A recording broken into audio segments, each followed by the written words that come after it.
मनीष गर्ग। खबर नई दिल्ली। प्रधानमंत्री नरेंद्र मोदी ने मंगलवार को लोकसभा में राष्ट्रपति के अभिभाषण पर धन्यवाद प्रस्ताव पर हुई चर्चा का जवाब दिया। प्रधानमंत्री नरेंद्र मोदी ने मंगलवार को राष्ट्रपति के अभिभाषण पर धन्यवाद प्रस्ताव के समर्थन में भाषण दिया। 1:35 घंटे की स्पीच में उन्होंने नाम लिए बिना गांधी परिवार, केजरीवाल और विपक्ष के नेताओं के आरोपों के जवाब दिए। पीएम ने गांधी परिवार का नाम लिए बिना कहा, कुछ लोग जाति जनगणना की बात कर रहे हैं। कोई बताए इस देश में कभी किसी एससी या एसटी परिवार के 3 सांसद एक समय में हुए हैं? गांधी परिवार से इस समय 3 सांसद हैं। राहुल और प्रियंका लोकसभा में और सोनिया गांधी राज्यसभा में सांसद हैं।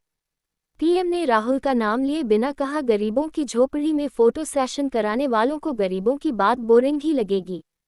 राहुल गांधी ने सोमवार को कहा था राष्ट्रपति का भाषण बोरिंग था। पीएम ने कहा, दिल्ली में आपको कई स्थान ऐसे मिलेंगे जहां कुछ परिवारों ने अपने म्यूजियम बनाकर रखे हैं। हमने पीएम म्यूजियम बनाया। देश के पहले से लेकर मेरे पूर्व तक के सभी प्रधानमंत्रियों के जीवन और कार्य को दिखाया गया है। अब तक गरीबों को 4 करोड़ घर मिले हैं।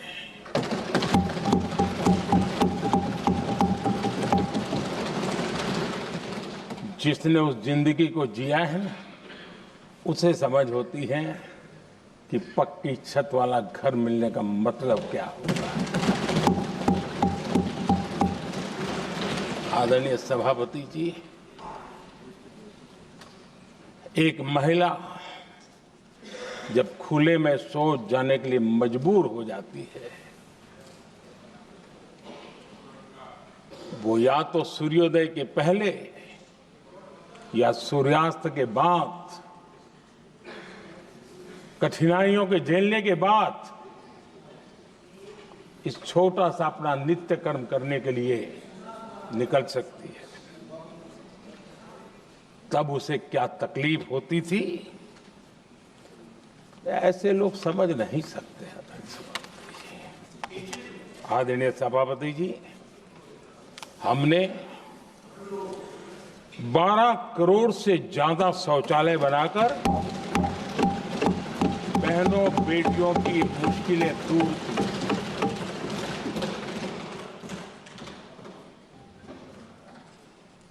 आदरणीय सभापति जी, आजकल मीडिया में ज्यादा ही चर्चा हो रही है, सोशल मीडिया में और अधिक हो रही है। कुछ नेताओं का फोकस घरों में जकूजी पर,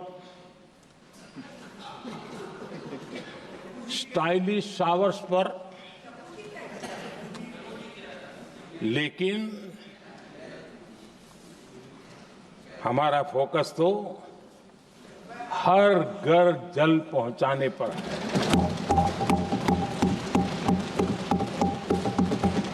आजादी के 75 साल के बाद देश में 75% करीब 16 करोड़ से भी ज्यादा घरों के पास जल का करने के लिए नल का कनेक्शन नहीं था। हमारी सरकार ने 5 साल में 12 करोड़ परिवारों को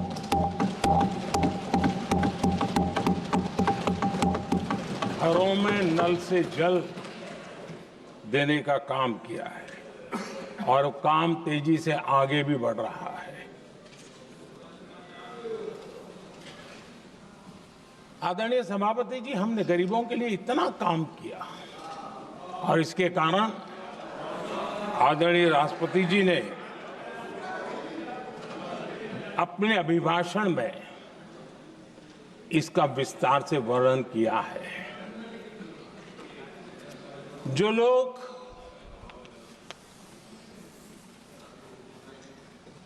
गरीबों की झोंपड़ियों में फोटो सेशन कराकर अपना मनोरंजन करते रहते हैं, उन्हें संसद में गरीबों की बात बोरिंग ही लगेगी।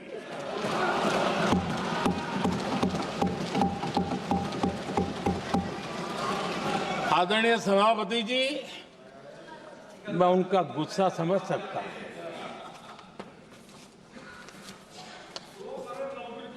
आदरणीय सभापति जी,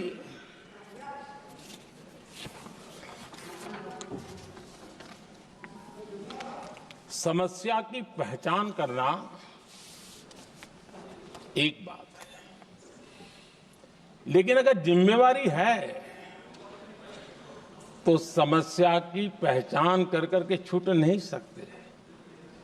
उसके समाधान के लिए समर्पित भाव से प्रयास करना होता है। हमने देखा है और पिछले 10 साल के हमारे काम को देखा होगा और राष्ट्रपति जी के अभिभाषण में भी देखा होगा। हमारा प्रयास समस्या की समाधान का रहता है और हम समर्पित भाव से प्रयास करते हैं। आदरणीय सभापति जी, हमारे देश में एक प्रधानमंत्री हुआ करते थे।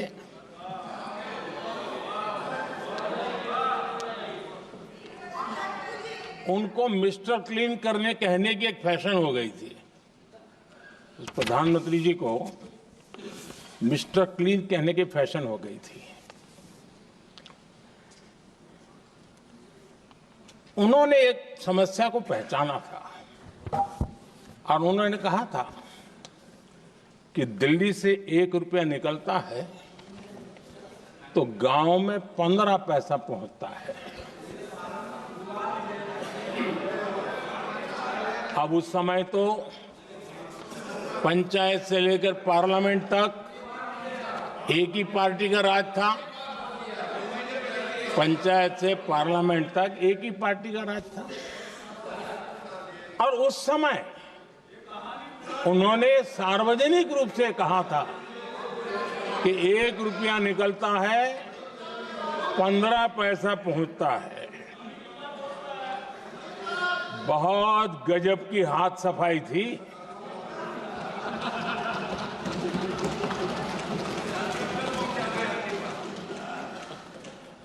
पंद्रह पैसा किसके पास जाता था, ये देश का सामान्य मानवी भी आसानी से समझ सकता है।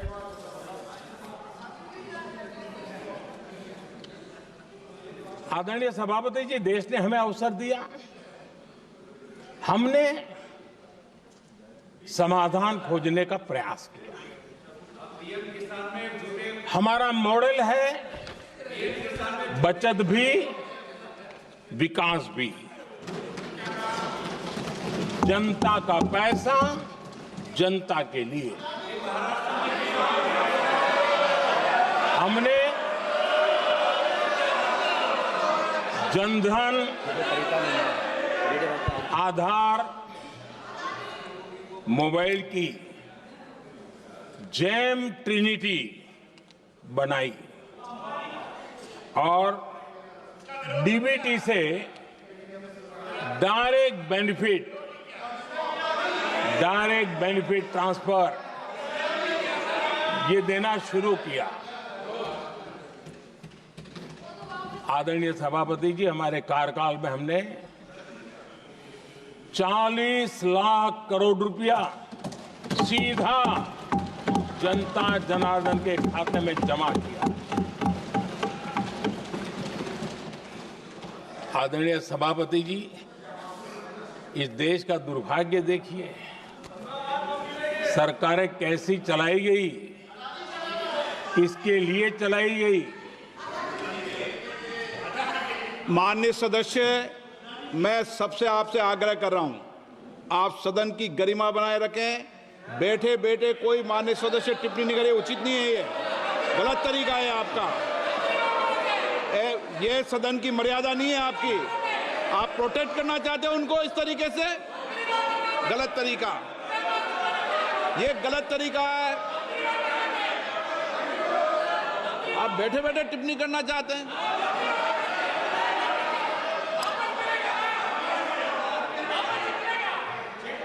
आदरणीय सभापति जी,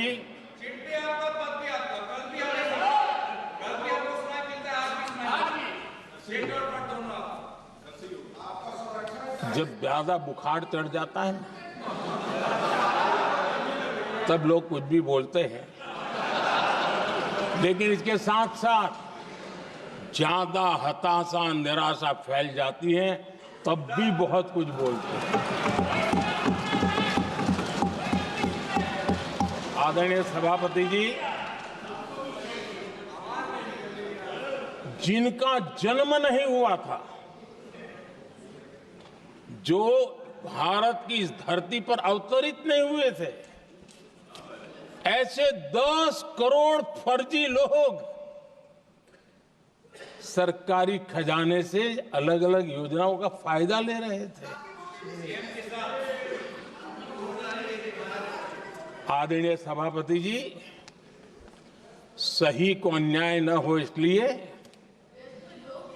राजनीतिक फायदा नुकसान की परवाह किए बिना हमने इन 10 करोड़ फर्जी नामों को हटाया और असली लाभार्थियों को खोज खोज करके उन तक मदद पहुंचाने का अभियान चलाया। आदरणीय सभापति जी, ये 10 करोड़ फर्जी लोग जब हटे और भिन्न भिन्न योजनाओं का हिसाब लगाएं तो करीब करीब 3 लाख करोड़ रुपया गलत हाथों से जाने से बच गए। मैं हाथ किसका था ये नहीं कह रहा हूं, गलत हाथों से। आदरणीय सभापति जी, हमने सरकारी खरीद में भी टेक्नोलॉजी का भरपूर उपयोग किया, ट्रांसपेरेंसी लाए और जेम पोर्टल, जो आज राज्य सरकारें भी उसका उपयोग कर रही है, जेम पोर्टल से जो खरीदी हुई उससे आमतौर पर जो खरीदी होती है उससे कम पैसों में खरीदी हुई और सरकार के 1,15,000 करोड़ रुपए की बचत हुई।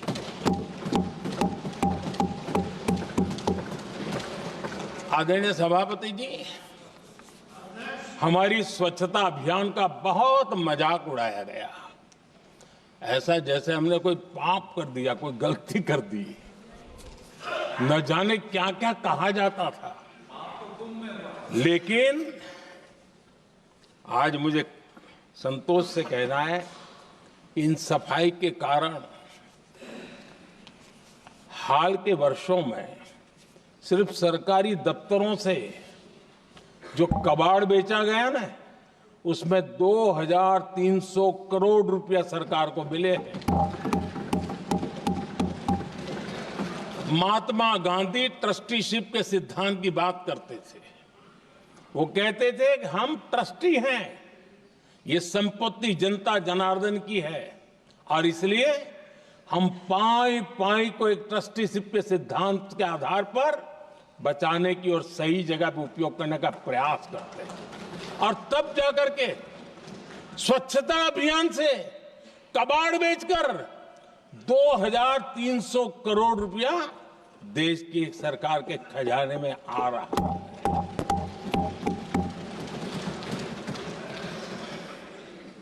आदरणीय सभापति जी, हमने एक महत्वपूर्ण निर्णय लिया इथेनॉल ब्लेंडिंग का। हम जानते हैं हम एनर्जी इंडिपेंडेंट नहीं है, हमें बाहर से लाना पड़ता है। जब इथेनॉल ब्लेंडिंग किया और हमारे पेट्रोल डीजल की आय कम हुई, उस एक निर्णय से 1 लाख करोड़ रुपए का फर्क पड़ा है। और ये पैसे करीब करीब 1 लाख करोड़ रुपया किसानों की जेब में गया है। आदरणीय सभापति जी, मैं बचत की तो बात कर रहा हूं, लेकिन पहले अखबारों की हेडलाइन हुआ करती थी, इतने लाख के घोटाले, इतने लाख के घोटाले, इतने लाख के घोटाले। 10 साल हो गए, ये घोटाले न कर करके, घोटाले न होने से भी देश के लाखों करोड़ रुपए बचे हैं, जो जनता जनार्दन की सेवा में लगे हैं। आदरणीय सभापति जी, हमने ये जो अलग अलग कदम उठाए, उससे लाखों करोड़ रुपए की बचत हुई, लेकिन उन पैसों का उपयोग हमने शीश महल बनाने के लिए नहीं किया।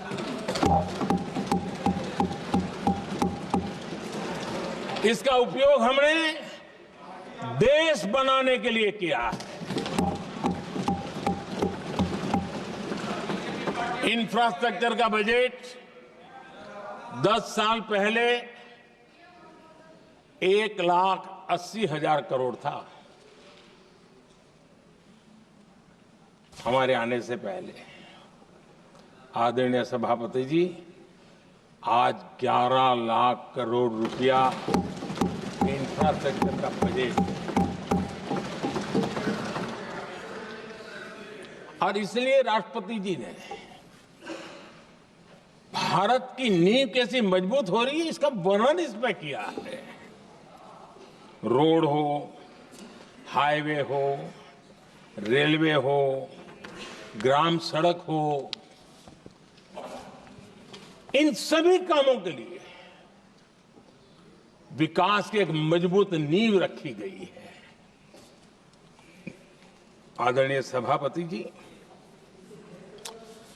सरकारी खजाने में बचत हुई वो तो एक बात है, और वो करना भी चाहिए, जैसा मैंने ट्रस्टीशिप की बात कही, लेकिन हमने इस बात पर भी ध्यान रखा है कि जन सामान्य के उनको भी बचत का लाभ मिलना चाहिए। योजना ऐसी हो ताकि जनता को भी बचत हो। और आपने देखा होगा, आयुष्मान भारत योजना बीमारी के कारण सामान्य मानवी को जो खर्च होता था, अब तक जिन लोगों ने इसका बेनिफिट लिया है, उसी के हिसाब से मैं कहता हूं कि करीब करीब देशवासियों का आयुष्मान योजना का बेनिफिट लेते के कारण जो खर्चा उनको अपने जेब से करना पड़ता, वैसे 1,20,000 करोड़ रुपया जनता जनार्दन के बचे हैं।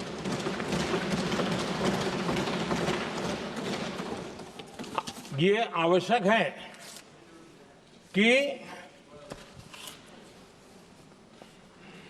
अब जैसे जन औषधि केंद्र, आज मध्यम वर्ग के परिवार में 60-70 साल उम्र के परिवार के स्वजन हो तो स्वाभाविक है कोई न कोई बीमारी आ ही जाती है, दवाई का खर्चा भी होता है, दवाएं महंगी भी होती है। हमने जब से जन औषधि केंद्र खोले हैं, जिसमें 80% डिस्काउंट होता है, और उसके कारण जिन परिवारों ने इन जन औषधि केंद्रों से दवाइयां ली हैं, उनके करीब करीब 30,000 करोड़ रुपए दवाई को खर्चा बचा।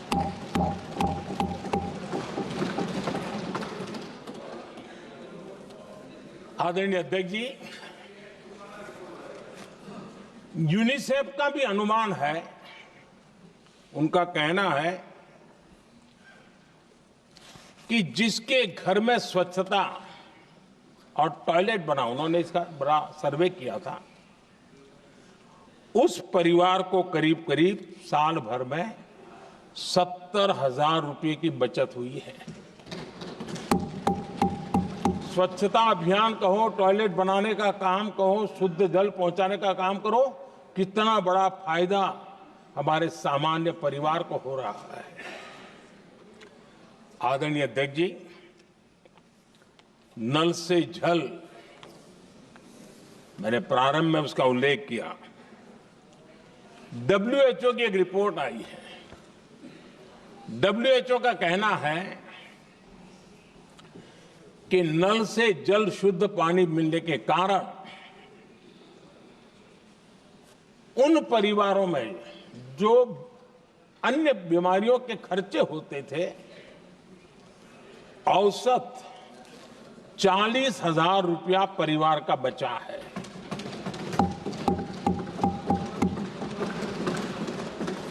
मैं ज्यादा गिन नहीं रहा हूं, लेकिन ऐसी अनेक योजना है जिन योजनाओं ने सामान्य मानवीय के खर्च में बचत की है। आदरणीय सभापति जी, करोड़ों देशवासियों को मुफ्त अनाज, उसके भी उस परिवार के हजारों रुपये बचते हैं। PM सूर्यघर मुफ्त बिजली योजना, जहां जहां ये योजना लागू हुई है, इन परिवारों को औसतन साल भर के 25 से 30 हजार रुपये बिजली की बचत हो, पैसों में बचत हो रही है, खर्च में बचत हो रही है। और अगर ज्यादा बिजली है तो बेच करके कमाई कर रहा है वो अलग, यानी सामान्य मानवीय की बचत भी। हमने LED बल्ब का एक अभियान चलाया था। आपको मालूम है कि हमारे आने से पहले LED बल्ब 400 रुपये में बिकते थे। हमने इतना अभियान चलाया, उसकी कीमत 40 रुपये हो गई। और LED बल्ब के कारण बिजली की भी बचत हुई और उजाला भी ज्यादा मिला, और उसमें देशवासियों के करीब 20,000 करोड़ रुपए बचे हैं। आदरणीय सभापति जी, जिन किसानों ने सॉइल हेल्थ कार्ड का वैज्ञानिक तरीके से उपयोग किया है, उनको बहुत फायदा हुआ है।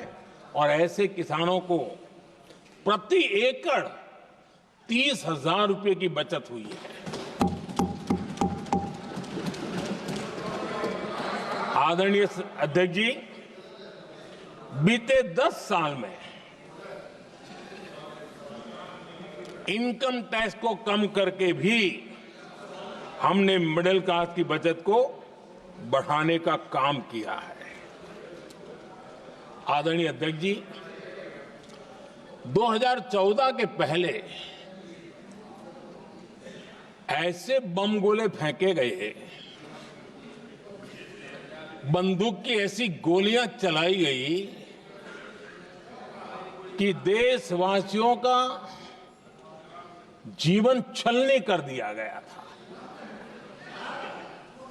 हमने धीरे धीरे उन घावों को भरते भरते आगे बढ़े।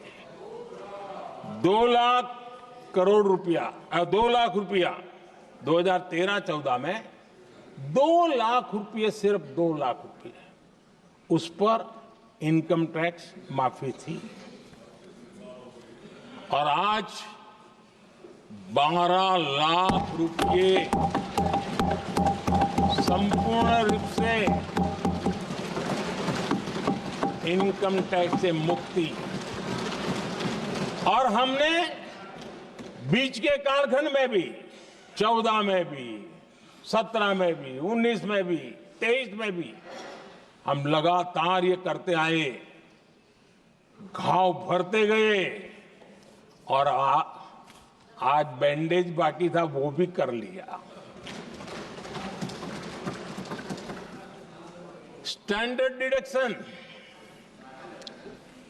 उसके अगर 75,000 जोड़ दें तो 1 अप्रैल के बाद देश में जो सैलरीड क्लास हैं उनके 13.25 लाख रुपए पर तक कोई इनकम टैक्स नहीं देना पड़ेगा।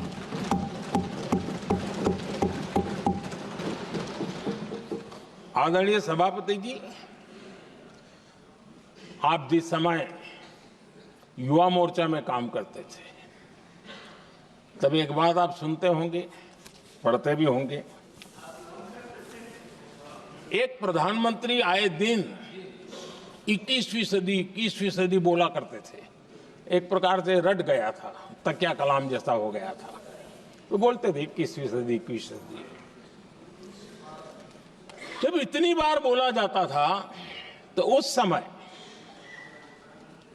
टाइम्स ऑफ इंडिया में R.K. लक्ष्मण ने एक बड़ा शानदार कार्टून बनाया था। वो कार्टून बड़ा इंटरेस्टिंग था। उस कार्टून में एक हवाई जहाज है, एक पायलट है। अब उन्होंने पायलट क्यों पसंद किया वो तो मुझे मालूम नहीं।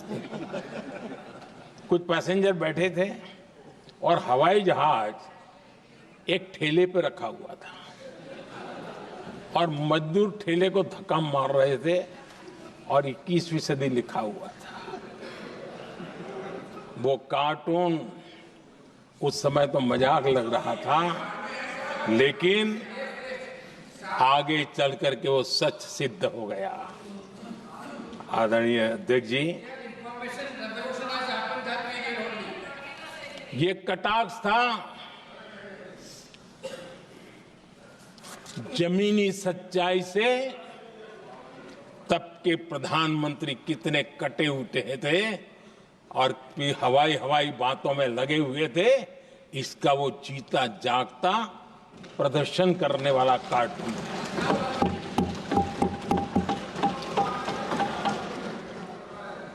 आदरणीय अध्यक्ष जी, जिन्होंने तब 21वीं सदी की बातें की थी, वो 20वीं सदी की जरूरतों को भी पूरा कर नहीं पाए थे। आदरणीय अध्यक्ष जी, आज जब मैं देखता हूं, पिछले 10 साल से सारी बीतों को बारीकी से देखने का अवसर मिला है, तो मुझे बड़ा दर्द होता है। हम 40-50 साल लेट हैं, जो काम 40-50 साल पहले हो जाने चाहिए थे। और इसलिए ये साल जब 2014 से देश की जनता ने हमको सेवा का अवसर दिया, हमने ज्यादा से ज्यादा युवाओं पर फोकस किया। हमें युवाओं की आकांक्षाओं पर बल दिया। हमने युवाओं के लिए ज्यादा अवसर बनाए। हमने कई क्षेत्रों को खोल दिया और जिसके कारण हम देख रहे हैं देश के युवा अपने सामर्थ्य का परचम लहरा रहे हैं। देश में हमने स्पेस सेक्टर को खोल दिया, डिफेंस सेक्टर को खोला, सेमीकंडक्टर मिशन लेकर के आए, इनोवेशन को बढ़ावा देने के लिए अनेक नई योजनाओं को हमने आकार दिया। स्टार्टअप इंडिया इकोसिस्टम पूरा डेवलप किया। और इस बजट में भी आदरणीय अध्यक्ष जी, एक बहुत महत्वपूर्ण निर्णय हुआ है। 12 लाख की आय पर इनकम टैक्स की माफी। ये समाचार इतना बड़ा बन गया कि बहुत सी महत्वपूर्ण चीजों पर अभी भी कुछ लोगों का ध्यान नहीं गया है। वो महत्वपूर्ण निर्णय हुआ है। हमने न्यूक्लियर एनर्जी सेक्टर को ओपन कर दिया और इसके दूरगामी सकारात्मक प्रभाव और परिणाम देश को देखने के लिए मिलने वाले हैं। आदरणीय अध्यक्ष जी, AI, 3D printing, robotics, virtual reality की चर्चा हम तो गेमिंग का भी महात्मा क्या होता है इसके लिए भी प्रयास करने वाले लोगों में से। मैंने देश के नौजवानों से कहा है कि दुनिया का गेमिंग क्रिएशन का, क्रिएटिविटी वर्ल्ड का कैपिटल भारत क्यों न बने। और मैं देख रहा हूं बहुत तेजी से हमारे लोग काम कर रहे हैं।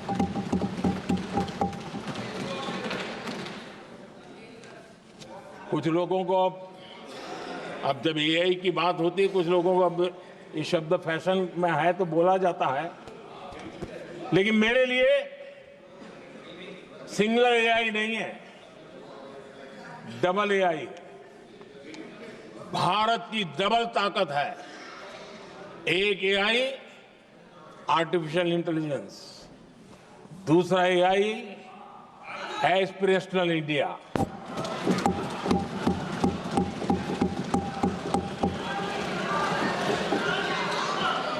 हमने स्कूलों में 10,000 टिंकरिंग लैब्स शुरू किए और आज उन टिंकरिंग लैब से निकले बच्चे रोबोटिक्स बना करके लोगों को चकित कर रहे हैं।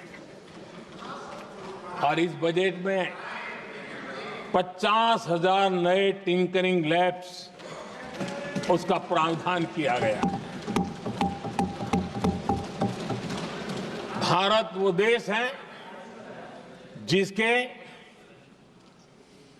इंडिया एआई मिशन को लेकर के पूरी दुनिया बहुत आशावादी है और विश्व के एआई प्लेटफॉर्म में भारत की मौजूदगी एक महत्वपूर्ण स्थान प्राप्त कर चुकी है। आदरणीय अध्यक्ष जी, इस साल बजट में हमने डीप टेक के डोमेन को में इन्वेस्टमेंट की बात की है और डीप टेक मैं समझता हूं हमारे लिए तेज गति से आगे बढ़ने के लिए और 21वीं सदी पूरी तरह टेक्नोलॉजी ड्रिवन सेंचुरी है। ऐसे में हमारे लिए आवश्यक है कि भारत डीप टेक के क्षेत्र में बहुत तेजी से आगे बढ़े। आदरणीय अध्यक्ष जी, हम लगातार युवा भविष्य को ध्यान में रखते हुए काम कर रहे हैं,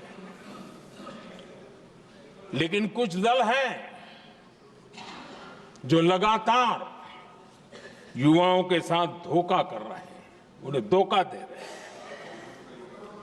ये दल चुनाव के दरमियान ये भत्ता देंगे, वो भत्ता देंगे, वादा तो करते हैं लेकिन पूरा नहीं करते हैं। ये दल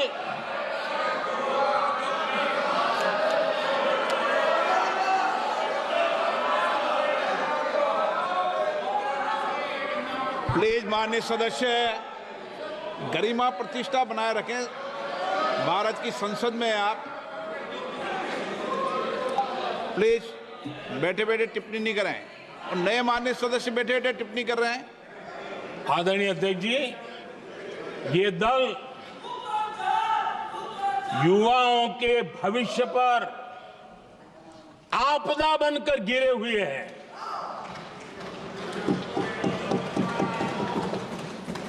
आदरणीय अध्यक्ष जी, हम कैसे काम करते हैं ये हरियाणा में अभी अभी देश ने देखा है। बिना खर्ची, बिना पर्ची नौकरी देने का वादा किया था। सरकार बनते ही नौकरी मिल गई नौजवानों को। हम जो कहते हैं उसी का परिणाम है। आदरणीय अध्यक्ष जी, हरियाणा में तीसरी बार भव्य विजय और हरियाणा में के इतिहास में तीसरी बार विजय, ये अपने आप में ऐतिहासिक घटना है। आदरणीय अध्यक्ष जी, महाराष्ट्र में भी ऐतिहासिक परिणाम, जनता जनार्दन के आशीर्वाद, महाराष्ट्र के इतिहास में सत्ता पक्ष के पास इतनी सीटें पहली बार, ये जनता जनार्दन के आशीर्वाद से हम करके आए हैं।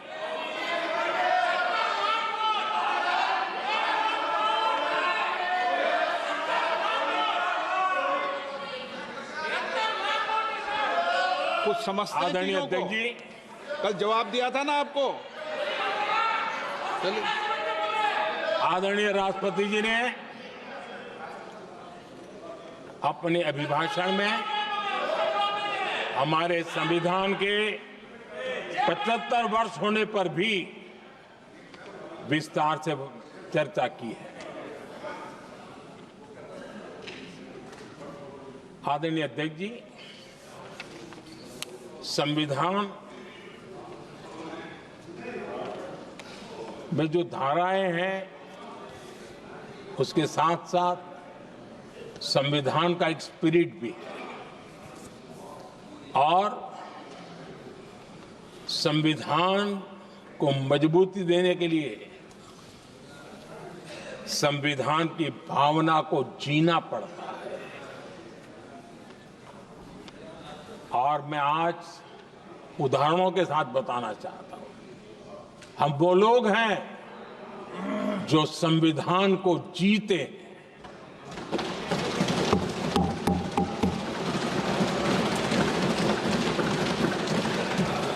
आदरणीय अध्यक्ष महोदय, हमारे यहां ये बात सही है, परंपरा है कि राष्ट्रपति जी जब उद्बोधन करते हैं तो उस सरकार के उस साल के कार्यकाल का ब्यौरा देते हैं। उसी प्रकार से राज्यों में गवर्नर का जो उद्बोधन होता है सदन में, वो उस राज्य के कार्यकलापों का ब्यौरा देते हैं। संविधान और लोकतंत्र का स्पिरिट क्या होता है? जब गुजरात के 50 वर्ष हुए, गोल्डन जुबली ईयर मना रहे थे और सद्भाग्य से मुझे उस समय मुख्यमंत्री के रूप में सेवारत था मैं, तो हमने एक महत्वपूर्ण निर्णय किया। हमने किया इस गोल्डन जुबली ईयर में पिछले 50 वर्ष में सदन में जितने भी गवर्नर के भाषण हुए, मतलब उस समय की सरकारों का ही वाहवाही उसमें होती है, हमने कहा कि उन 50 साल में जितने भी गवर्नर के भाषण हुए हैं सबको ही एक पुस्तक के रूप में तैयार किया जाए, ग्रंथ बनाया जाए और आज सभी लाइब्रेरीज में वो ग्रंथ अवेलेबल है। मैं तो बीजेपी वाला था, गुजरात में तो ज्यादातर कांग्रेस की सरकारें रही थी, उन सरकारों के गवर्नर के भाषण थे, लेकिन उसको भी प्रसिद्ध कराने का काम भाजपा से बना एक मुख्यमंत्री कर रहा था। क्यों? हम संविधान को जीना जानते हैं, हम संविधान को समर्पित है, हम संविधान के स्पिरिट को समझते हैं। आदरणीय अध्यक्ष जी, आप जानते हैं 2014 में जब हम आए तब मान्य विपक्ष नहीं था, रिकॉग्नाइज्ड अपोजिशन पार्टी नहीं थी, उतने अंक भी लेकर के कोई नहीं आए थे। भारत के अनेक कानून ऐसे थे कि हमें पूरी स्वतंत्रता थी उस कानून के हिसाब से काम करने की। अनेक कमेटियां ऐसी थी जिसमें लिखा था लीडर्स ऑफ अपोजिशन उसमें आएंगे, लेकिन अपोजिशन था ही नहीं, रिकॉग्नाइज अपोजिशन नहीं था। ये हमारा संविधान जीने का स्वभाव था, ये हमारा संविधान का स्पिरिट था, ये हमारी लोकतंत्र की मर्यादाओं का पालन करने का इरादा था। हमने तय किया कि भले मान्य विपक्ष नहीं होगा, रिकॉग्नाइज अपोजिशन नहीं होगा, लेकिन जो सबसे बड़े दल का सब नेता है उसको मीटिंगों में बुलाएंगे। ये लोकतंत्र का का स्पिरिट होता है तब होता है।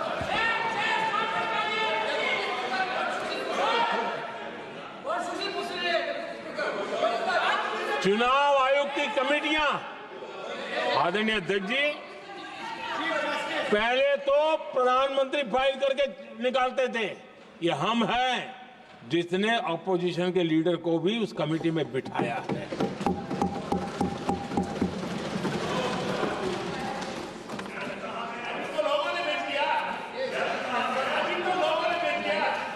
और हमने इसके लिए कानून भी बनाया और आज विधिवत रूप से इलेक्शन कमीशन बनेगा तो अपोजिशन लीडर भी उसके निर्णय की प्रक्रिया में हिस्सा होंगे। ये काम हम करते हैं और ये मैंने पहले ही कहा, हम इसलिए करते हैं कि हम संविधान को जीते हैं। आदरणीय अध्यक्ष जी, दिल्ली में आपको कई स्थान ऐसे मिलेंगे जहां कुछ परिवारों ने अपने म्यूजियम बना करके रखे हुए हैं।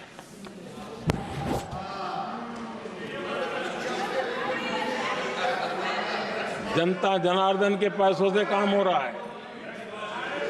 लोकतंत्र का स्पिरिट क्या होता है, संविधान को जीना किसको कहते हैं। हमने पीएम म्यूजियम बनाया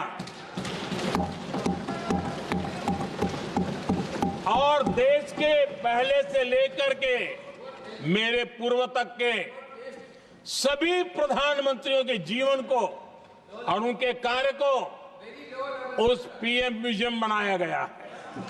और मैं तो चाहूंगा कि पीएम म्यूजियम में जो जो महापुरुष हैं उनके परिवारजनों ने समय निकाल करके उस म्यूजियम को देखना चाहिए और उसमें कुछ जोड़ने के लगता है तो सरकार का ध्यान आकर्षित करना चाहिए ताकि वो म्यूजियम समृद्ध हो और देश के बालकों को प्रेरणा। ये होता है संविधान की भावना। अपने लिए तो सब करते हैं, खुद के लिए जीने वालों की जमात बहुत छोटी नहीं है। संविधान के लिए जीने वाले यहां बैठे हैं।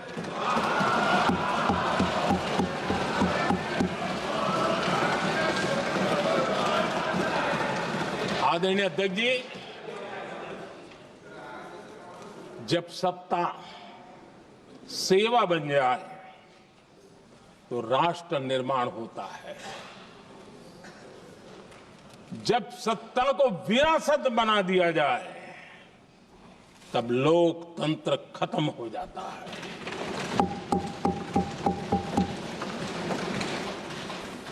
आदरणीय अध्यक्ष जी, हम संविधान की भावना को लेकर के चलते हैं। हम जहर की राजनीति नहीं करते हैं।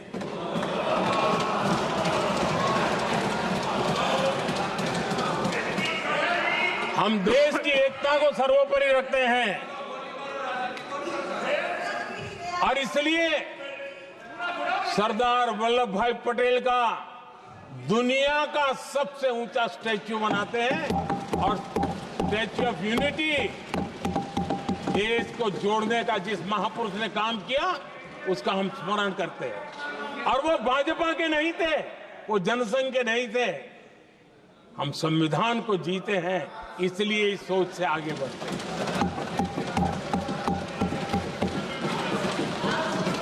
आदरणीय अध्यक्ष जी, ये देश का दुर्भाग्य है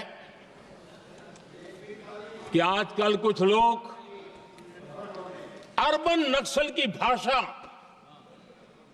खुलेआम बोल रहे हैं।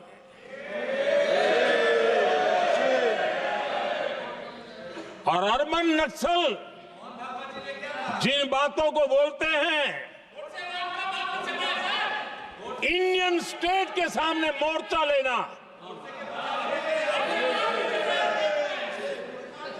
ये अर्बन नक्सल की भाषा बोलने वाले इंडियन स्टेट के खिलाफ लड़ाई की घोषणा करने वाले न संविधान को समझ सकते हैं न देश की एकता को समझ सकते हैं।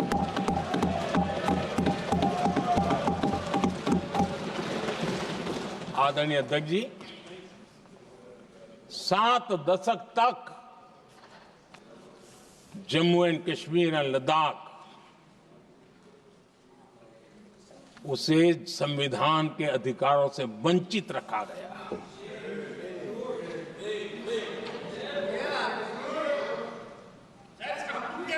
ये संविधान के साथ भी अन्याय था और जम्मू कश्मीर और लद्दाख के लोगों के साथ भी अन्याय था। हमने आर्टिकल 370 की दीवार गिरा दी। अब जम्मू कश्मीर और लद्दाख के उन राज्यों को, देशवासियों को जो अधिकार हैं, वो अधिकार उनको मिल रहे हैं। और संविधान का महात्म्य हम जानते हैं, संविधान की भावना को जीते हैं, इसलिए ऐसे मजबूत निर्णय भी हम करते हैं।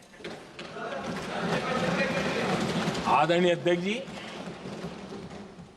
हमारा संविधान हमें भेदभाव करने का अधिकार नहीं देता है। जो लोग संविधान को जेब में लेकर के जीते हैं, उनको पता नहीं है कि आपने मुस्लिम महिलाओं को कैसी मुसीबतों में जीने के लिए मजबूर कर दिया था। हमने ट्रिपल तलाक का खात्मा कर करके संविधान की भावना के अनुरूप मुस्लिम बेटियों को हक देने का काम किया है, समानता का अधिकार दिया है।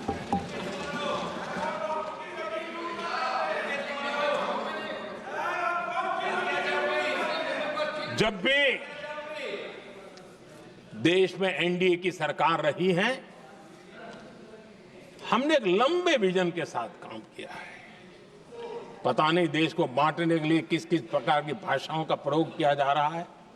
हताशा, निराशा पता नहीं उनको कहां तक ले जाएगी, लेकिन हमारी सोच कैसी है, एनडीए के साथी मिलकर के किस दिशा में सोचते हैं।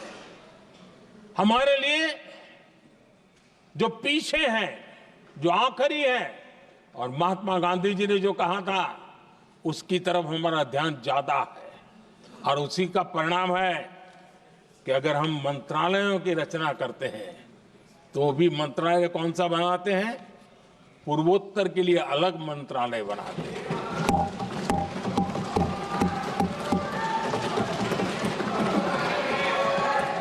हम देश में इतने साल हो गए, अटल जी आए तब तक किसी को समझ नहीं आया था।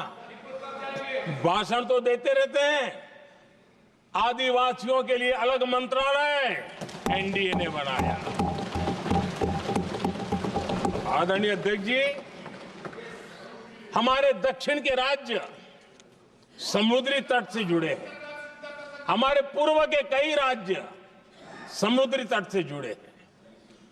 वहां के समाज में फिशरीज का काम और फिशरमैन की संख्या बहुत बड़ी तादाद में है।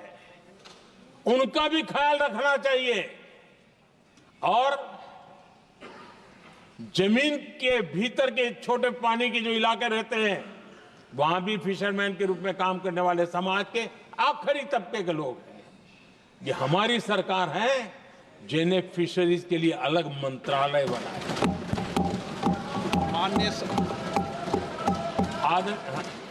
माननीय सदस्यों, अगर सभा की सहमति हो तो सभा की कार्रवाई इस विषय की समाप्ति तक बढ़ा दी जाए।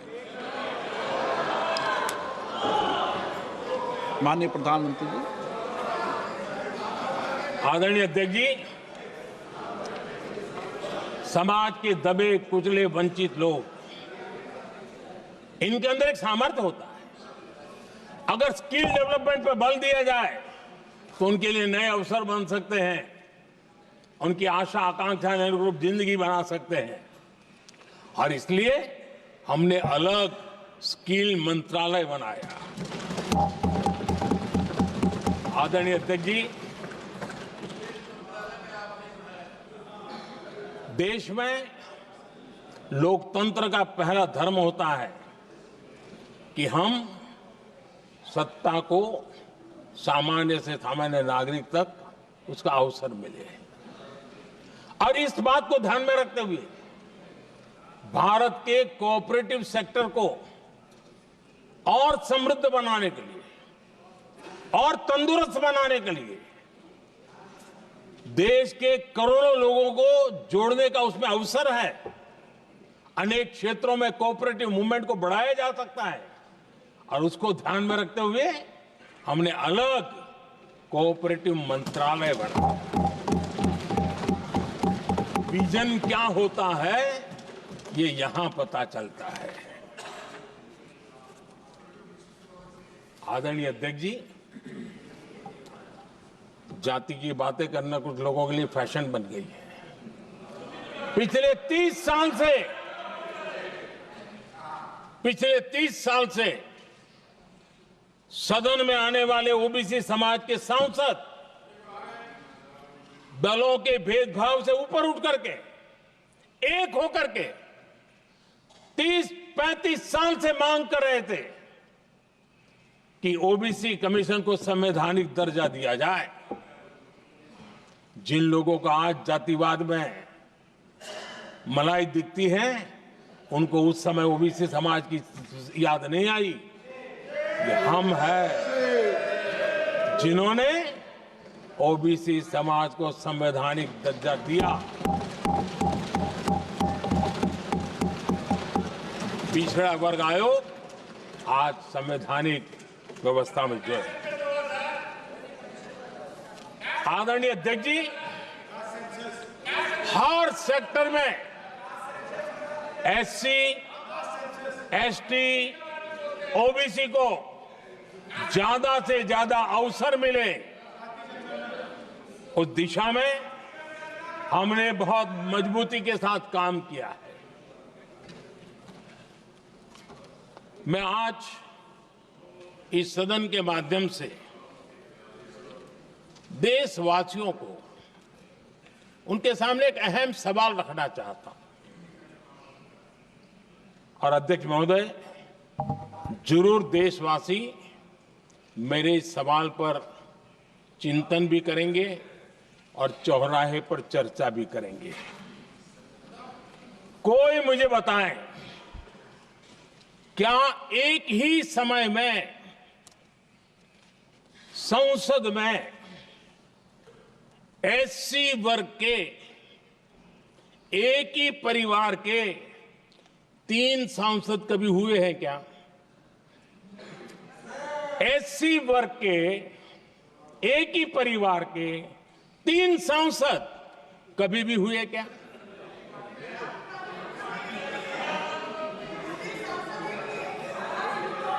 मैं दूसरा सवाल पूछता हूं,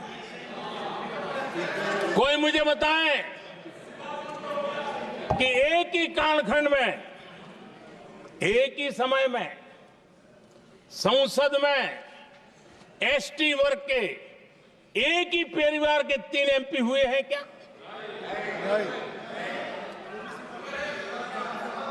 आदरणीय अध्यक्ष जी, कुछ लोगों की वाणी और व्यवहार में कितना फर्क होता है मेरे एक सवाल के जवाब में मिला।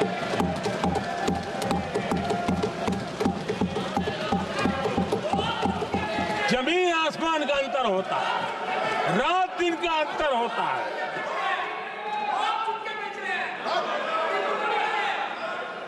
आदरणीय अध्यक्ष जी, हम एससी एसटी समाज को कैसे सशक्त कर रहे हैं? आदरणीय अध्यक्ष जी, समाज में तनाव पैदा किए बिना एकता की भावना को बरकरार रखते हुए समाज के वंचितों का कल्याण कैसे किया जाता है, इसका मैं एक उदाहरण देता हूं। 2014 में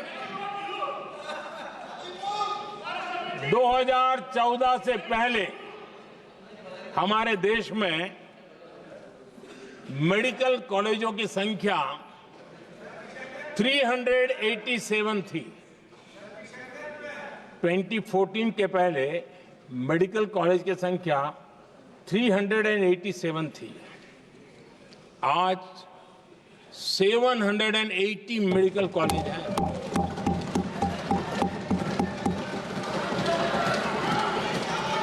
अब मेडिकल कॉलेज बढ़े हैं तो सीटें भी बढ़ी हैं। ये बहुत महत्वपूर्ण एंगल है आदरणीय अध्यक्ष जी। और इसलिए कॉलेजें बढ़ी हैं, सीटें भी बढ़ी हैं।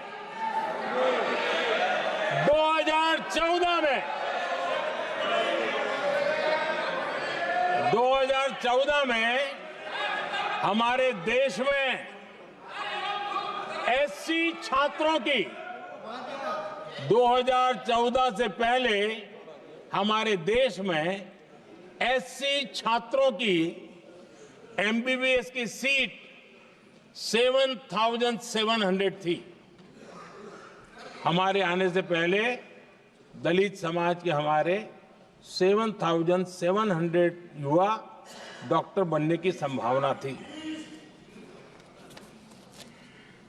10 साल हमने काम किया। आज संख्या बढ़कर एससी समाज के 17,000 एमबीबीएस डॉक्टर की व्यवस्था की है। कहां 7,700 और कहां 17,000। अगर दलित समाज का कोई कल्याण का और समाज में तनाव लाए बिना एक दूसरे के सम्मान को बढ़ाते हुए आदरणीय अध्यक्ष जी 2014 के पहले एसटी छात्रों के लिए एमबीबीएस की सीटें 3,800 थी। आज ये संख्या बढ़कर लगभग 9,000 हो गई है।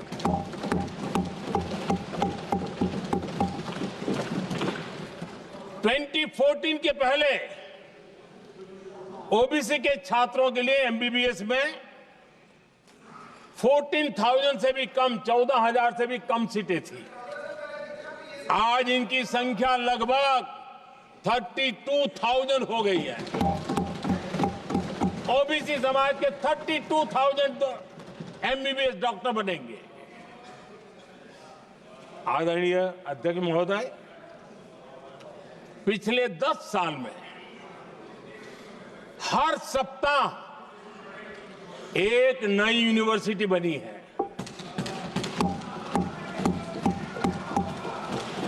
हर दिन एक नई आईटीआई बनी है। हर 2 दिन में एक नया कॉलेज खुला है। सोचिए, एससी, एसटी, ओबीसी हमारे युवा युवतियों के लिए कितनी वृद्धि हुई है, इसका आप अंदाज लगा सकते हैं। आदरणीय अध्यक्ष जी, हम हर योजना के पीछे लगे हैं 100% सिचुएशन, 100% उसको लागू करें। उसके जो भी लाभार्थी हैं वो उसमें छूट न जाए, उस दिशा में हम काम कर रहे हैं। पहले ताकि हम चाहते हैं कि जिसका हक है उसको मिलना चाहिए। अगर योजना है, उसका हक है, तो उस तक पहुंचना चाहिए। 1 रुपया और 15 पैसा वाला खेल नहीं चल सकता। लेकिन कुछ लोगों ने क्या किया, मॉडल ही ऐसा बनाया कि कुछ ही लोगों को दो, औरों को तड़पाओ और तुष्टीकरण की राजनीति करो। देश विकसित भारत बनाने के लिए तुष्टीकरण से मुक्ति पानी होगी। हमने रास्ता चुना है संतुष्टीकरण, तुष्टीकरण नहीं, संतुष्टीकरण। और उस रास्ते पर हम चले हैं। हर समाज, हर वर्ग के लोगों को बिना भेदभाव के जो उसके हक का है वो उसको मिलना चाहिए। ये है संतुष्टीकरण। और मेरे हिसाब से जब मैं 100% सैचुरेशन की बात करता हूं तो उसका मतलब होता है एक असल में सामाजिक न्याय है, ये असल में सेकुलरिज्म है और असल में ये संविधान का सम्मान है। आदरणीय अध्यक्ष जी, संविधान की भावना है सबको बेहतर स्वास्थ्य मिले, और आज कैंसर डे भी है। देश भर में और दुनिया भर में आज हेल्थ को लेकर के काफी चर्चा भी हो रही है। लेकिन कुछ लोग हैं जो गरीब को, बुजुर्गों को आरोग्य की सेवाएं देने मिले उसमें अड़ंगे डाल रहे हैं, और वो भी अपने राजनीतिक स्वार्थ के कारण। आज आयुष्मान से देश के 30,000 अस्पताल जुड़े हैं और अच्छे स्पेशलाइज्ड प्राइवेट अस्पताल जुड़े हैं, जहां आयुष्मान कार्ड वाले को मुफ्त इलाज मिलता है। लेकिन कुछ राजनीतिक दलों ने अपने संकुचित मानस के कारण, कुनीतियों के कारण गरीबों के लिए इन अस्पतालों के दरवाजे बंद करके रखे हुए हैं, और इसका नुकसान कैंसर के मरीजों को उठाना पड़ा है। पिछले दिनों पब्लिक हेल्थ जर्नल लैंसेट की स्टडी आई है।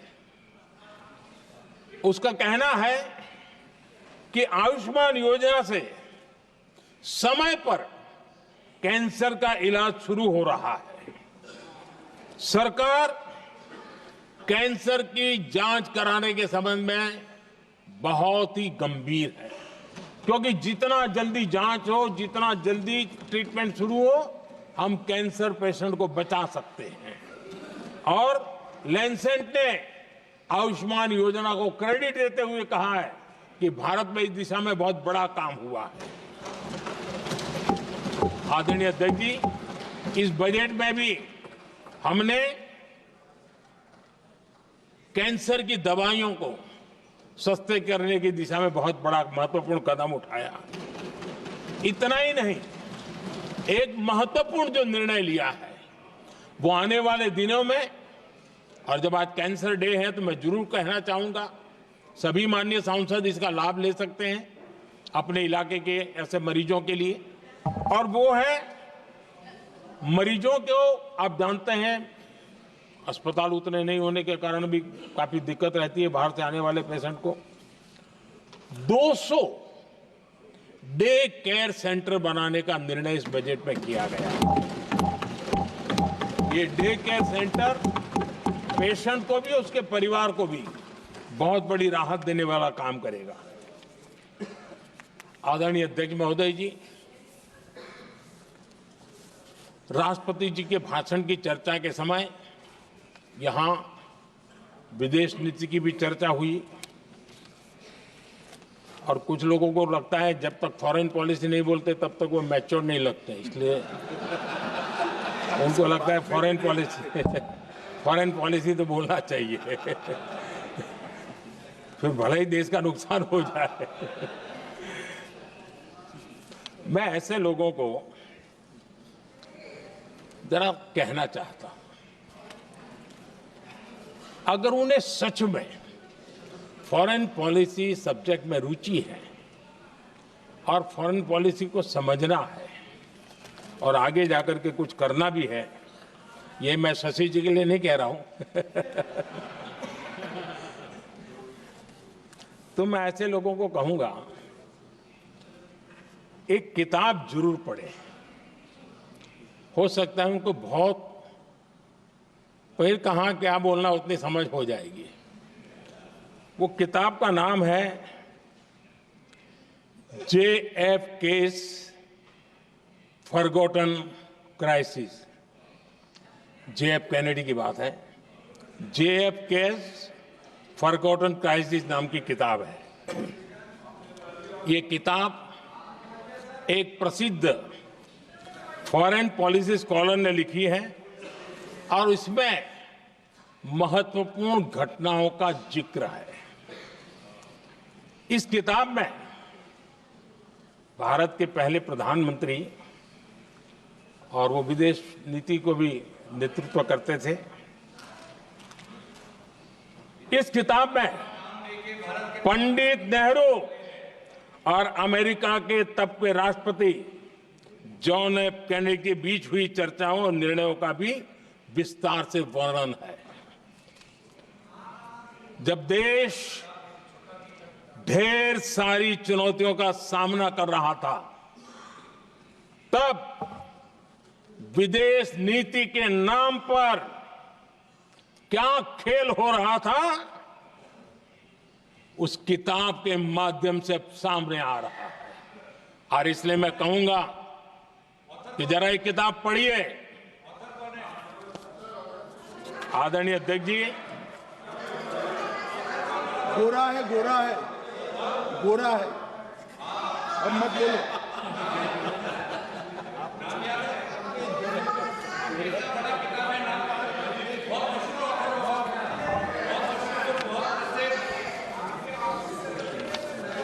आदरणीय अध्यक्ष जी,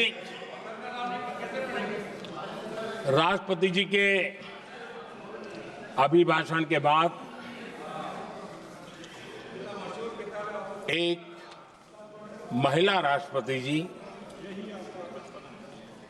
एक गरीब परिवार की बेटी, उनका सम्मान न कर सके, आपकी मर्जी, लेकिन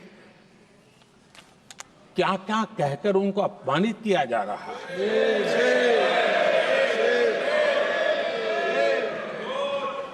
मैं राजनीति हताशा निराशा समझ सकता हूं, लेकिन एक राष्ट्रपति के खिलाफ क्या कारण है?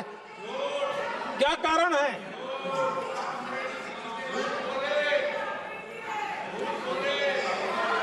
आदरणीय अध्यक्ष जी, आज भारत इस प्रकार की विकृत मानसिकता को छोड़ करके, उस सोच को छोड़ करके विमेन लेड डेवलपमेंट के मंत्र को लेकर के आगे बढ़ रहा है। अगर आधी आबादी उसको अगर पूरा अवसर मिले तो भारत 2 गुनी रफ्तार से आगे बढ़ सकता है, और ये मेरा विश्वास है। 25 साल से इस क्षेत्र में काम करने के बाद मेरा विश्वास और दृढ़ हुआ है।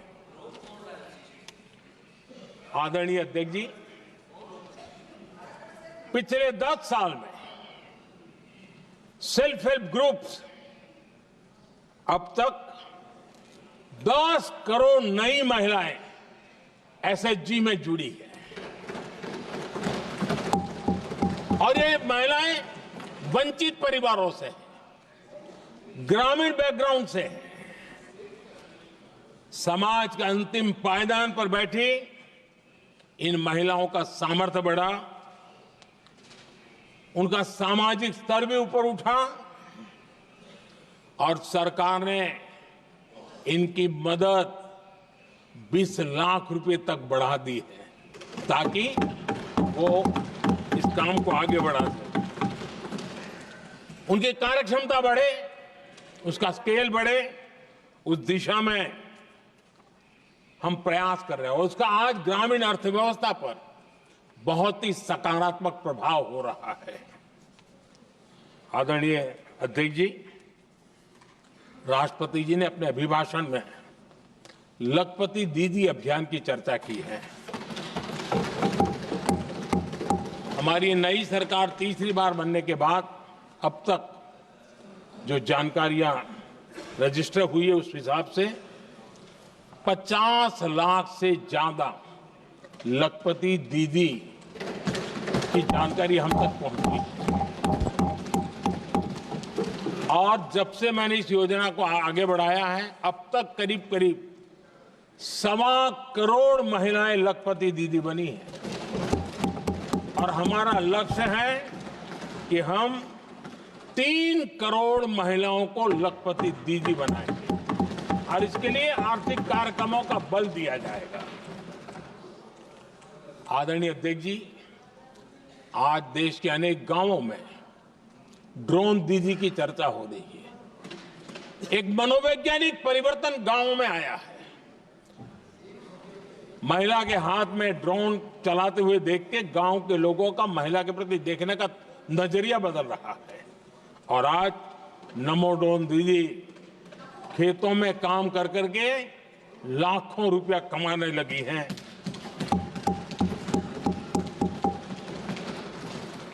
मुद्रा योजना भी नारी शक्ति के लिए उसके सशक्तिकरण की बहुत बड़ी भूमिका अदा कर रहा है। करोड़ों महिलाएं पहली बार मुद्रा योजना लेकर के उद्योग के अंदर अपने कदम रखे हैं और उद्योगपति की भूमिका में आई है। आदरणीय अध्यक्ष जी, 4 करोड़ परिवारों को जो घर दिए, उसमें से करीब करीब 75% मकान ऐसे हैं जिसके मालिकाना हक महिलाओं को मिला है। आदरणीय अध्यक्ष जी, ये बदलाव 21वीं सदी के सशक्त भारत की नींव रख रहा है। आदरणीय अध्यक्ष जी, विकसित भारत का लक्ष्य ग्रामीण अर्थव्यवस्था उसको सशक्त बिना किए बिना हम विकसित भारत का निर्माण नहीं कर सकते। और इसलिए रूरल इकोनॉमी के हर क्षेत्र को हमने स्पर्श करने का प्रयास किया है। और हम जानते हैं रूरल इकोनॉमी में खेती किसानी का बहुत महत्व रहता है। विकसित भारत के 4 स्तंभों में हमारा किसान एक मजबूत स्तंभ है। बीते दशक में खेती के बजट में 10 गुना वृद्धि की गई है, 10 टाइम। 2014 के बाद की बात मैं बताता हूं, और ये बहुत बड़ा जंप है। आदरणीय अध्यक्ष जी, आज जो लोग यहां किसान की बातें करते हैं, 2014 से पहले यूरिया मांगने पर लाठी पड़ती थी, रात रात कतारों में खड़ा रहना पड़ता था। और वो जमाना था जब खाद किसानों के नाम पर निकलती थी, लेकिन खेत में नहीं पहुंचती थी, कहीं और ही काले बाजारी में, और 1 रुपया 15 पैसा वाला हाथ की सफाई का खेल चलता था। आज किसान को पर्याप्त खाद मिल रही है। कोविड का महासंकट आया, सारी सप्लाई चेन डिस्टर्ब हो गई, दुनिया में अनाप शनाप दाम बढ़ गए, और परिणाम ये हुआ कि क्योंकि हम यूरिया पर डिपेंडेंट हैं, हमें बाहर से लाना पड़ता है। आज भारत सरकार को जो बोरा यूरिया का 3000 रुपए में पड़ता है, सरकार ने वो झेला और किसान को 300 से भी कम कीमत पर दिया है, 300 रुपए से कम। किसान को ज्यादा से ज्यादा फायदा हो, इसके लिए लगातार हम काम कर रहे हैं। आदरणीय अध्यक्ष जी, किसानों को सस्ती खाद मिले, इस एक काम के लिए पिछले 10 साल में 12 लाख करोड़ रुपया खर्च किया गया है।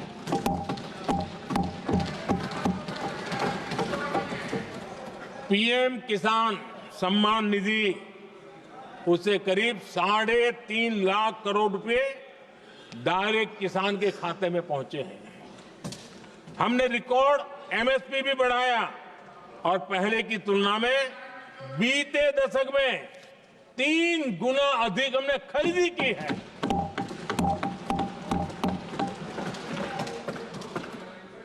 किसान को ऋण मिले, आसान ऋण मिले, सस्ता ऋण मिले, उसमें भी 3 गुना वृद्धि की गई है। पहले प्राकृतिक आपदा में किसान को अपने हाल पर छोड़ दिया जाता था। हमारे सेवा काल के दौरान पीएम फसल बीमा के तहत 2 लाख करोड़ रुपए किसानों को मिले हैं। आदरणीय अध्यक्ष महोदय, सिंचाई के लिए बीते दशक में अभूतपूर्व कदम उठा गए, और जो लोग संविधान की बातें करते हैं उनको ज्यादा ज्ञान नहीं है, ये भी दुर्भाग्य है। बहुत कम लोगों को मालूम होगा कि हमारे देश में डॉक्टर बाबा साहब आम्बेडकर ने पानी की योजनाओं को लेकर इतना उनका विजन क्लियर था, इतना व्यापक था और इतना समावेशी था, जो आज भी हम लोगों को प्रेरणा देता है। और 100 से बड़ी सिंचाई परियोजना जो दशकों से लटकी हुई थी, हमने उसको पूरा करने का अभियान चलाया ताकि किसानों के खेत में पानी पहुंचे। बाबा साहब का विजन था नदियों को जोड़ने का। नदियों जोड़ने की वकालत बाबा साहब आम्बेडकर ने की थी, लेकिन सालों तक, दशकों दशक बीत गए, कुछ नहीं हुआ। आज हमने केन बेतवा लिंक प्रोजेक्ट और पार्वती काली सिंह चंबल लिंक प्रोजेक्ट पर काम शुरू कर दिया। और मैं तो गुजरात में कई नदियों को इस प्रकार से जोड़ करके नदियों को जिंदा करने का काम करने का मेरा सफल अनुभव भी रहा है। आदरणीय अध्यक्ष महोदय, हर देशवासी का इस सपना होना चाहिए, हम सबका सपना होना चाहिए कि दुनिया के हर डाइनिंग टेबल पर made in India food packet क्यों न हो। आज मुझे खुशी होती है जब भारत की चाय, इसके साथ साथ अब हमारी कॉफी भी दुनिया में अपनी महक फैला रही है, बाजारों में धूम मचा रही है। इवन हमारा टर्मरिक कोविड के बाद सबसे ज्यादा मांग बढ़ी है। आदरणीय अध्यक्ष जी, आप जरूर देखेंगे आने वाले समय में हमारा प्रोसेस सी फूड, और जिसको लेकर कुछ लोगों को पता नहीं कब क्यों दर्द हुआ, बिहार का मखाना दुनिया में पहुंचने वाला है।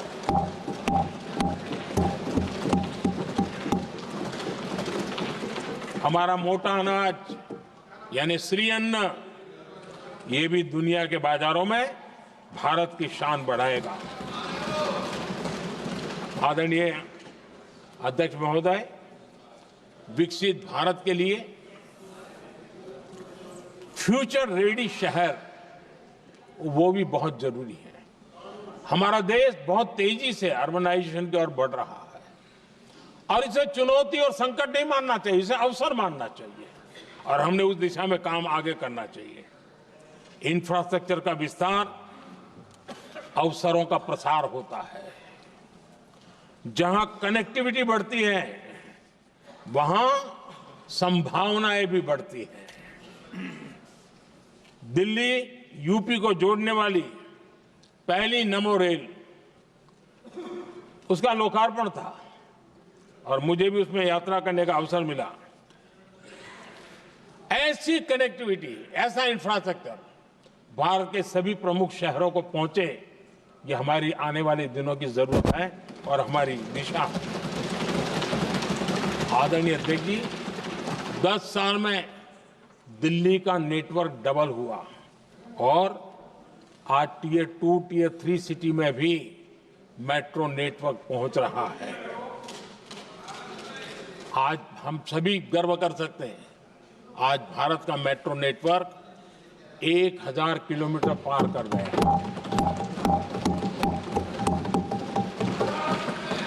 और इतना ही नहीं, वर्तमान में 1000 किलोमीटर और उस पर भी काम चल रहा है। यानी हम कितना तेजी से आगे बढ़ रहे हैं।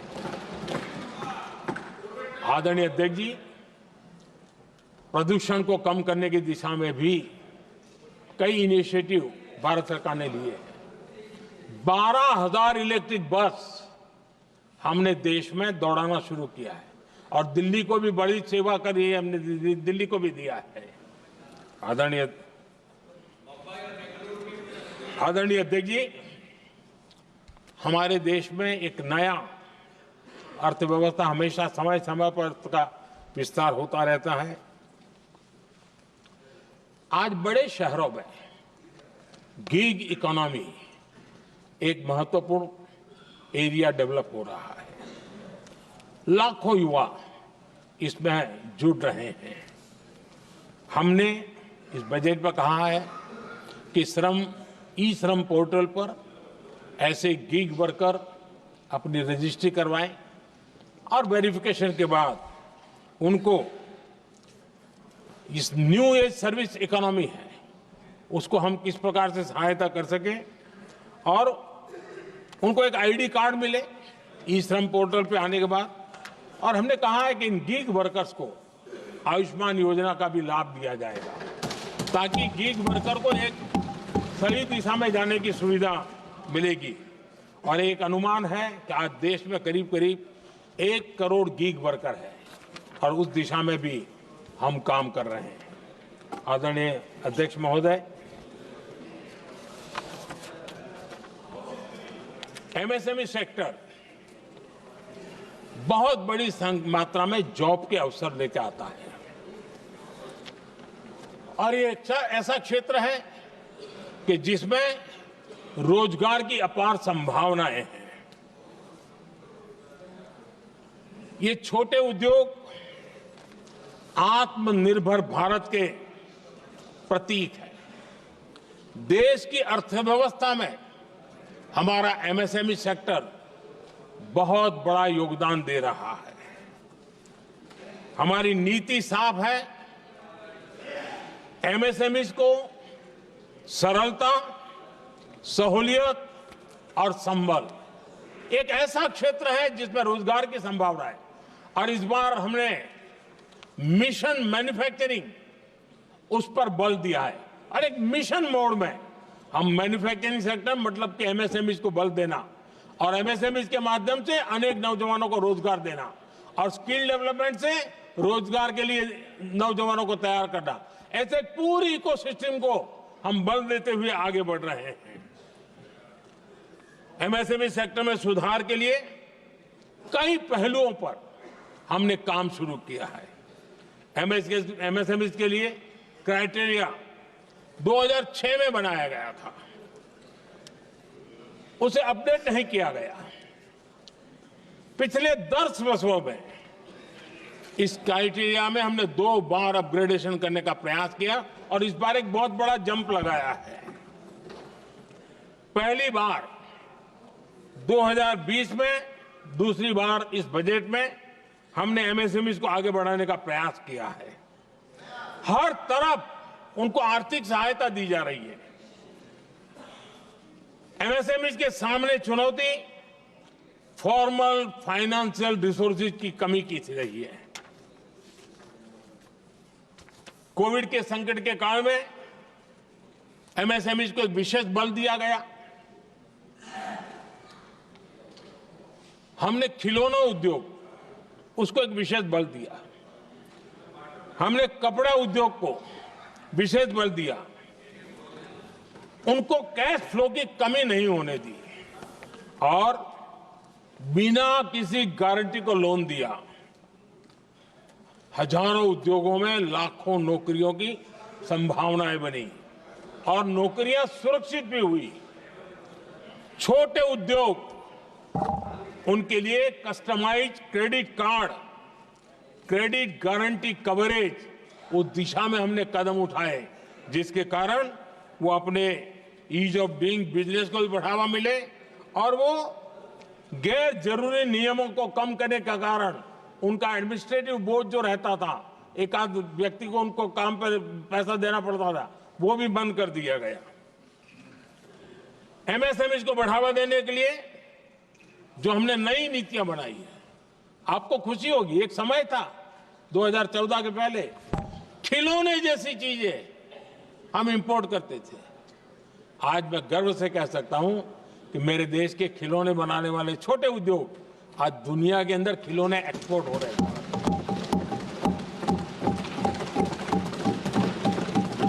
और आयात में बहुत बड़ी गिरावट आई है। निर्यात में करीब 239% वृद्धि हुई है।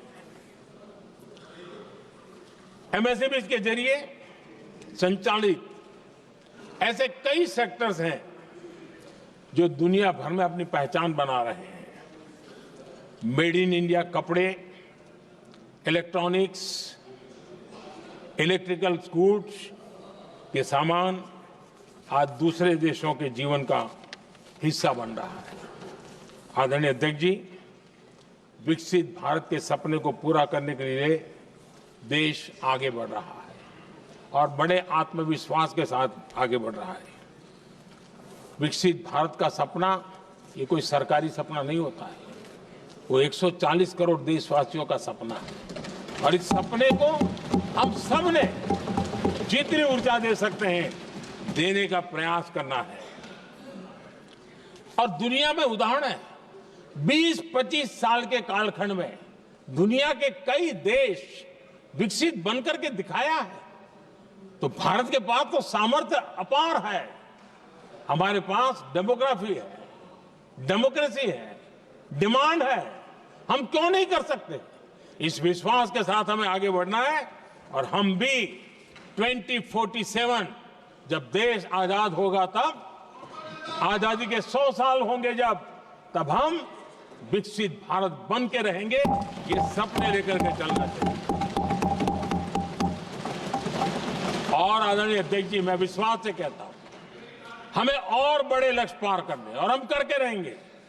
और माननीय अध्यक्ष जी, ये तो अभी हमारी तीसरी ही टर्म है।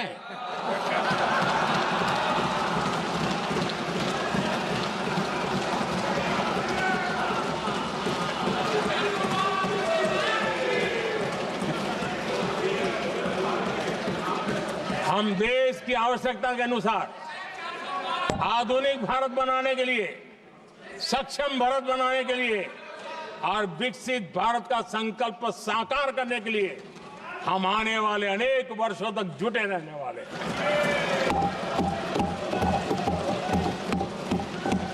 आदरणीय अध्यक्ष जी,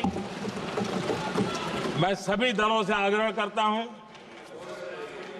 सभी नेताओं से आग्रह करता हूं, देशवासियों से आग्रह करता हूं, अपनी अपनी राजनीतिक विचारधाराएं होंगी, अपने अपने राजनीतिक कार्यक्रम होंगे, लेकिन देश से बड़ा कुछ नहीं हो सकता है। हम सब के लिए देश सर्वोपरि है और हम मिलकर के विकसित भारत के सपने को, अपना 140 करोड़ देशवासियों का सपना भी अपना सपना, इस सपने को लेकर के चल पड़े, इस सपने को लेकर के चल पड़े। 25 में एक संसद ऐसी थी जहां बैठा हुआ हर सांसद विकसित भारत के सपने के लिए पूरा करने के लिए काम कर रहा था। आदरणीय अध्यक्ष जी, मैं राष्ट्रपति जी के अभिभाषण पर अपना धन्यवाद व्यक्त करते हुए आपका भी आभार व्यक्त करता हूं।